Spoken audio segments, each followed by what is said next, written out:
Bonsoir. À Washington, au United States Capitol, au Congrès américain, dans le monde ici où je me trouve, la situation est suivie de très près et elle divise. Même derrière moi, la Maison-Blanche aussi, en tout cas une partie du Congrès soutient l'action conjointe des États-Unis et d'Israël, estimant que l'Iran représente une menace stratégique majeure pour la région et pour les intérêts américains. Mais d'autres élus demandent des explications sur la base légale de l'intervention et mettent en garde contre un engrenage militaire incontournable. La grande question ici est simple, comment éviter une escalade régionale? Du côté américain, la désescalade passerait par trois leviers: pression diplomatique via les alliés, coordination avec les pays du Golfe et surtout renforcement des sanctions économiques. Concernant les soldats américains tués, l'administration parle d'actes de légitime défense et insiste sur la nécessité de protéger les forces américaines stationnées dans la région. Y a-t-il un risque de troisième guerre mondiale? Pour l'instant, Washington considère qu'il s'agit d'un conflit régional à haute intensité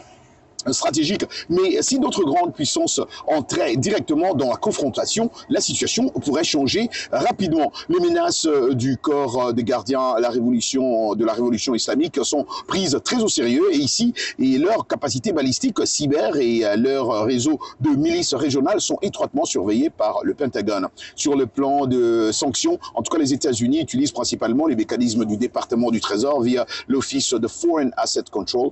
Concrètement, gèle les avoirs, blocage de transactions en dollars, sanctions secondaires contre toute entreprise qui coopère avec les entités visées. L'objectif est clair, affaiblir financièrement les structures militaires iraniennes sans engager davantage de troupes. En tout cas, en résumé, ce qui se joue ici dépasse le face-à-face Israël-Iran. C'est une bataille d'équilibre stratégique au Moyen-Orient avec des implications mondiales. En tout cas, nous suivrons cela de très près, ici devant la Maison-Blanche. Roger Muntu, Washington, USA.